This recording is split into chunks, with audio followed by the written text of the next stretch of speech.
जंग में रूस के 90% देखिए सैनिक यहां पर मारे गए हैं।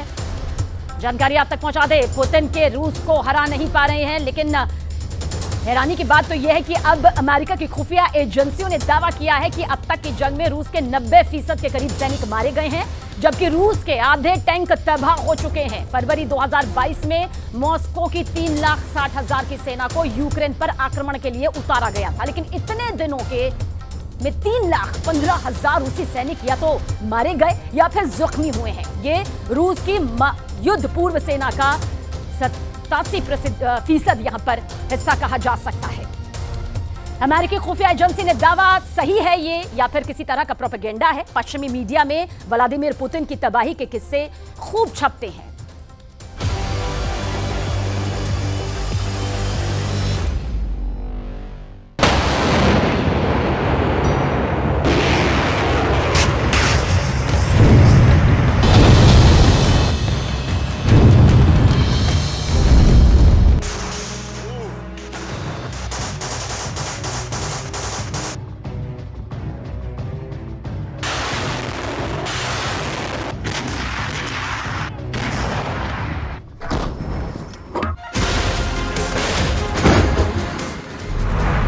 मारे गए 90% सैनिक, 600 दिन बाद पुतिन की हार। 24 फरवरी 2022 से शुरू हुआ रूस यूक्रेन युद्ध अभी तक खत्म नहीं हुआ है। 660 से ज्यादा दिनों से चल रहा युद्ध अब ऐसे दौर में पहुंच चुका है जहां अब रूस खूनी मौत मरना शुरू हो चुका है। दावे तो यहां तक किए जा रहे हैं कि यूक्रेन के खिलाफ जंग में उतरे रूस के 90% सैनिक मारे जा चुके हैं। हम आपको आज अमेरिका की खुफिया एजेंसी के हवाले से वो खबर दिखाने जा रहे हैं जिसे देखकर आपके रोंगटे खड़े हो जाएंगे, लेकिन साथ ही हम आपको ये भी दिखाएंगे कि पुतिन किस दम पर दावा कर रहे हैं कि रूसी सेना ने यूक्रेन, अमेरिका, ब्रिटेन समेत नाटो के सभी देशों की सैन्य ताकत को यूक्रेन में तबाह कर डाला है। रूस के आधे टैंक तबाह, खुफिया रिपोर्ट का दावा। 24 फरवरी 2024 को रूस यूक्रेन जंग को पूरे 2 साल हो जाएंगे, लेकिन सवाल उठता है कि अभी तक 600 दिन की जंग में पुतिन की जीत और यूक्रेन की हार पर क्या दावे किए जा रहे हैं। अगर रूस के दावों को माने तो पुतिन का रूस यूक्रेन के 35 से 40% इलाके जीत चुका है, लेकिन अब अमेरिकी इंटेलिजेंस एजेंसियों ने जो खुफिया जानकारी के आधार पर दावा किया है वो हैरान करने वाला है। जरा देखिए कैसे पुतिन के हारने के दावे किए जा रहे हैं। अमेरिकी इंटेलिजेंस एजेंसियों की खुफिया रिपोर्ट के मुताबिक 600 से ज्यादा दिन की जंग में रूस के 90% के करीब सैनिक मारे जा चुके हैं। यहां तक कि रूस ने यूक्रेन के खिलाफ जिस तरह से व्यापक टैंक युद्ध शुरू किया था, उसे भी यूक्रेन सेना ने नाटो और अमेरिका से मिली एंटी टैंक मिसाइलों के जरिए तबाह कर डाला है। दावा तो यहां तक किया जा रहा है कि यूक्रेन ने 600 दिन से ज्यादा की जंग में रूस के आधे टैंक तबाह और बर्बाद कर दिए हैं।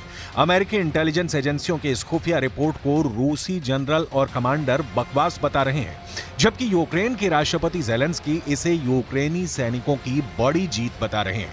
लेकिन सवाल उठता है कि अगर रूस के 90% के करीब सैनिक मारे जा चुके हैं, तो फिर यूक्रेन अपने इलाकों को रूस के कब्जे से छुड़ा क्यों नहीं पा रहा है?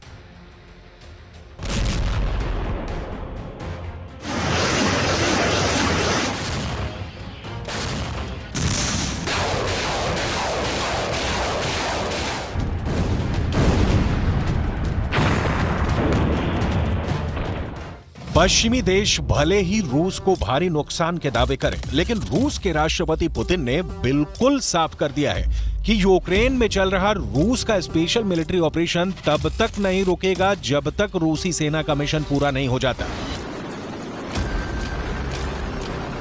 Тогда, когда мы достигнем своих целей, о которых вы сказали, теперь вернемся к этим целям. Они не меняются. Вот я напомню, о чем мы тогда говорили. О денацификации Украины, о демилитаризации. खौफ में यूक्रेनी जनरल, रूस के 7 गुना हमले शुरू। अब सवाल उठता है कि राष्ट्रपति ज़ेलेंस्की बार बार अमेरिका क्यों भाग रहे हैं? क्यों बाइडेन के सामने बार बार हथियारों की लिस्ट रख रहे हैं? ऐसा क्या है कि बाइडेन का अमेरिका और नेटो देश मिलकर भी रूस को अब तक जंग में नहीं हरा पाए हैं? हम आपको यूक्रेनी सेना के लेफ्टिनेंट जनरल सेर्ही नएव की वो रिपोर्ट दिखाने जा रहे हैं, जिसमें यूक्रेनी जनरल ने साफ माना है कि रूस के हमले कम होने की बजाय बेहद तेज हो चुके हैं।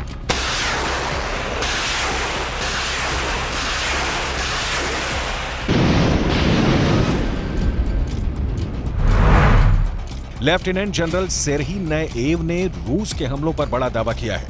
लेफ्टिनेंट जनरल सेर्ही नएव का साफ कहना है कि पिछले 2 हफ्तों में 7 बार यूक्रेनी क्षेत्र में रूसी सेना घुस चुकी है और बेतहाशा हमले कर रही है। अब सवाल उठता है कि अगर 90% के करीब रूसी सैनिक मारे जा चुके हैं तो फिर रूस इतने भीषण हमले कैसे कर रहा है? लेफ्टिनेंट जनरल सेर्ही नएव ने यह भी दावा किया है कि रूस के 7 हमलों में से 5 हमलों को यूक्रेनी सेना ने नाकाम कर दिया है। अगर यूक्रेनी जनरल के बयान को सही माने तो फिर वो ये बताएं कि 7 में से 2 बार रूसी सेना के हमले सफल कैसे हुए।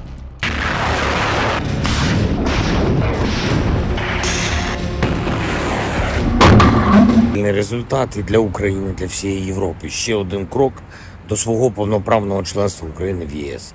Я дякую всім, хто підтримав, виконав саме те, про що ми домовлялись. Дякую всім в Україні, нашій команді. मारे गए 90% सैनिक, 600 दिन बाद पुतिन की हार।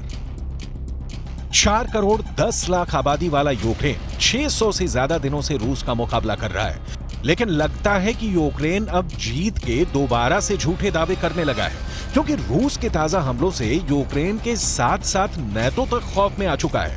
राष्ट्रपति पुतिन ने यूक्रेन की राजधानी कीव पर पूरी तरह से कब्जा करने के लिए अपनी घातक फौजों के सबसे बेहतरीन 2 लाख लड़ाके सरहद पर भेजना शुरू कर दिए हैं। ऐसे हालातों को देखकर लग रहा है कि पुतिन पूरे यूक्रेन पर कब्जा करने जा रहे हैं। लेकिन वहीं दूसरी तरफ अमेरिकी खुफिया एजेंसियों ने रूसी सेना की तबाही के जो दावे किए हैं वो गले नहीं उतर रहे। भले ही अमेरिका की एजेंसियां दावा करें कि रूस के 90% के करीब सैनिक मारे गए हैं या फिर घायल हुए हैं, लेकिन इस दावे पर यकीन करना मुश्किल है। जरा देखिए अमेरिका की खुफिया एजेंसियों के हवाले से क्या आंकड़े जारी किए गए हैं। रूस के आधे टैंक तबाह, खुफिया रिपोर्ट का दावा।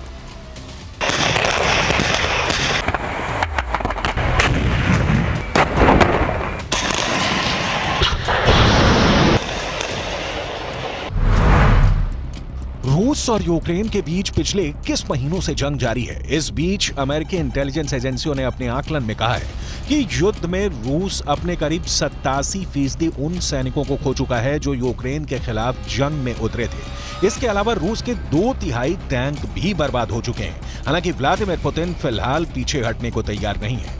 फरवरी 2024 में जंग को शुरू हुए 2 साल पूरे हो जाएंगे। पुतिन का साफ कहना है कि रूस किसी भी कीमत पर जंग से पीछे नहीं हटेगा। हालांकि अमेरिकी जानकारों का यह भी मानना है कि इस जंग में यूक्रेन को कोई बढ़त मिलने वाली नहीं है। लेकिन वहीं दूसरी तरफ अमेरिकी खुफिया एजेंसियों ने रूस की तबाही के जो आंकड़े जारी किए हैं वो हैरान करने वाले हैं। अमेरिकी अनुमान के मुताबिक यूक्रेन में रूस के 3,60,000 सैनिक घुसे थे। इनमें से 3,15,000 सैनिकों की अब तक मौत हो चुकी है। इसके अलावा रूस के 3500 में से 2200 टैंक भी बर्बाद हो चुके हैं। यही नहीं, रूसी सेना के वाहनों को भी नुकसान पहुंचा है। अनुमान में कहा गया है कि रूस अपने 1/4 से ज्यादा हथियारों को खो चुका है। हालांकि अब तक इसे लेकर रूस ने कोई प्रतिक्रिया नहीं दी है। पिछले दिनों यह भी खबर आई थी कि व्लादिमीर पुतिन ने नए हथियार हासिल करने के लिए ही उत्तर कोरिया के तानाशाह किम जोंग उन से मुलाकात की थी। Что касается демилитаризации, не хотят договариваться, ну что ж, мы тогда вынуждены принимать другие, в том числе военные меры. Но сегодня Украина почти ничего уже не производит. Пытаются что-то там еще сохранить, но почти ничего не производят. Все привозят, извините за моветон, на халяву все привозят. Но эта халява когда-то может и закончиться. И, судя по всему, так и заканчивается.